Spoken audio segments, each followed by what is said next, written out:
Si, a priori. En fait, on est un dimanche. Les rassemblements en ce moment, c'est délicat. Oui. Comment as-tu fait pour réunir tout ce monde? En fait, nous, on ne nie pas ce qui se passe aujourd'hui dans le monde, sur cette planète.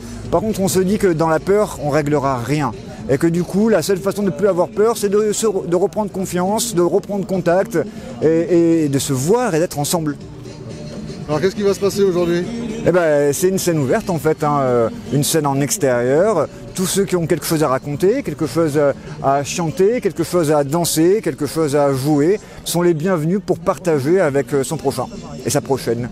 Alors ça dure depuis combien de temps cette manifestation? C'est tous les dimanches? Oui, c'est tous les dimanches depuis le 1er novembre, c'est le 11e dimanche là. Je suis Christiane Magri-Jospin, je suis élue adjointe à la culture, à la ville. Je viens autant à titre personnel qu'au titre de la mairie. Donc il se trouve que je peux avoir les deux casquettes, donc j'en profite aujourd'hui pour dire que voilà, je suis extrêmement attentive à ce qui se passe au niveau de la culture, non pas par ma fonction, mais aussi par toutes les pores de ma personnalité. Et donc je pense que ces manifestations doivent être pérennisées le plus possible et que plus on sera nombreux et mieux ce sera pour que cette culture ne soit pas mise sous le boisseau tout le temps.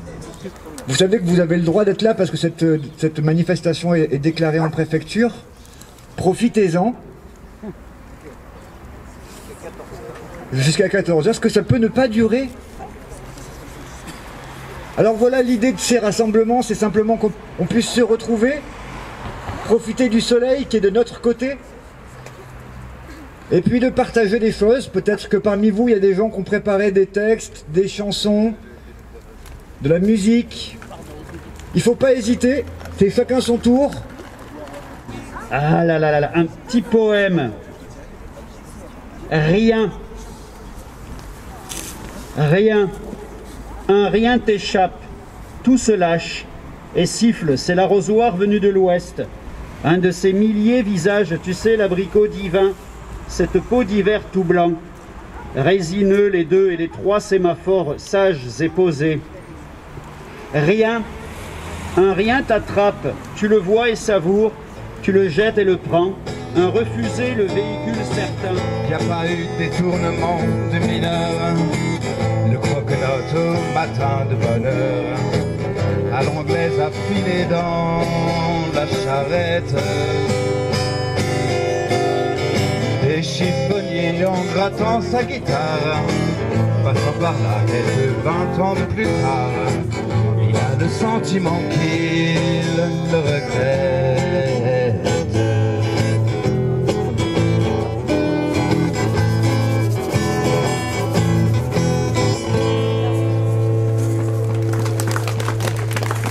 Merci beaucoup. Votre histoire se passait où? Chez les Zoulous, les Andalous, ou dans la cabane bambou, à Moscou, ou à Tombouctou, en Anjou, ou dans le Poitou, au Pérou, ou chez les Mandchous? Pas du tout, c'était chez les fous.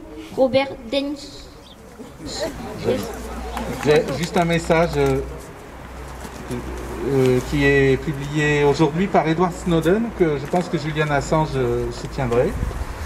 Vous ne réalisez pas à quel point il est difficile d'exposer la vérité dans un monde empli de gens qui ne sont pas conscients de vivre dans le mensonge.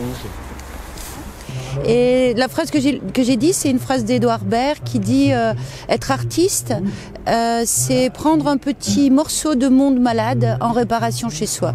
Je crois que la société est vraiment malade et je crois qu'on laisse pas les artistes exister en fait actuellement parce qu'il y a certainement des raisons qui sont peut-être valables aux yeux de certains pour que nous ne puissions pas travailler, nous ne puissions pas nous rassembler, nous ne puissions pas maintenir des liens et du sensible entre nous, voilà, et de la beauté. Et alors une occasion comme celle-ci, tous les dimanches matins, le 11e dimanche.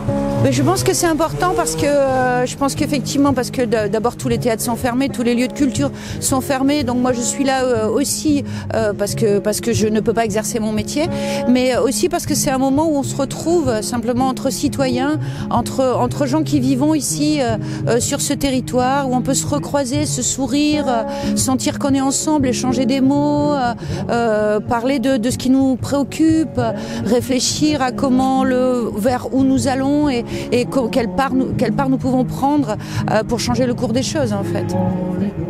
Est-ce que ça va être une occasion justement de la réouverture de la Libération avoir peut-être un nouveau public?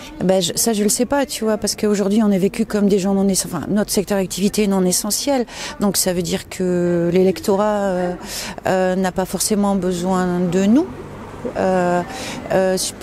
Pourquoi nous sommes fermés aujourd'hui? Est-ce que les gens se mobilisent pour que la culture, les lieux restent ouverts? Alors, quand les lieux de culte restent ouverts, ça veut dire que des gens se seraient mobilisés si les lieux de culte avaient été fermés. Les espaces culturels sont fermés, je sais pas, j'ai pas le sentiment que beaucoup de gens réagissent à ça. Je parle de public, je parle de spectateurs réagissent à ça. Après, je sais pas très bien où on en est tous, parce qu'on se côtoie plus, parce qu'on se voit pas, parce que je sais pas très bien où on en est avec ce que l'on est en train de vivre. L'aiguille F4 est chargée de 25 grammes de TNT. Son explosion provoque un effet de souffle qui projette sur plusieurs dizaines de mètres des éclats métalliques et des palets en caoutchouc dur. Elle a aussi un effet assourdissant vu que le boom, dont parlent les amputés, atteint le niveau de décibels d'un avion au décollage. Elle est classée par le Code de la sécurité intérieure arme de guerre. Aucun pays européen n'en use contre sa propre population, alors qu'en France, les CRS s'en sont servis, ouvrez les guillemets, jusqu'à épuisement des stocks, comme l'a ordonné le ministre de l'Intérieur Christophe Castaner. De nombreuses alertes avaient pourtant été lancées par des médecins, des militants des droits de l'homme, des journalistes, des avocats, des soignants, des ONG ou des instances internationales. En vain. Quand on commence à préparer un passeport sanitaire qui permettra aux vaccinés de fréquenter les salles de sport, de spectacle, de se déplacer, etc., alors que le vaccin n'empêchera pas d'être contagieux, à un moment donné, est-ce qu'on a le droit de réfléchir, de discuter et d'avoir des opinions un petit peu différentes? Est-ce que la liberté d'opinion, la liberté d'expression, le vivre ensemble, c'est aussi poser des questions ensemble, se poser donc des questions et y répondre, donc rechercher des réponses, différentes réponses, les analyser, chercher des spécialistes, des experts, mais aussi les bouger un peu les experts, mais aussi leur poser des questions et leur montrer qu'il y a d'autres experts aussi dans le monde, partout où on a des moyens maintenant de s'informer rapidement et c'est super. À Rome, mais les braves gens n'aiment pas que l'on suive notre route que non, les braves gens n'aiment pas que l'on suive notre route que tout le monde viendra me voir pendu, sauf les aveugles, bien entendu. Prantitumda, prantitumni, prantitum nambilum titap, patam tuturi, ruptitaire, brantituri, dodadara, timtutaire, timtutaire, brantitum, dimtutidudara, timtutitum, timtutura, brantituri, dodida. Marguerite, ma petite, vous avez de jolis yeux, mais vous êtes trop petite pour avoir un amoureux. Moi je t'aime, toi tu m'aimes, nous nous aimons tous les deux. Et à la saison prochaine, nous nous marierons tous deux.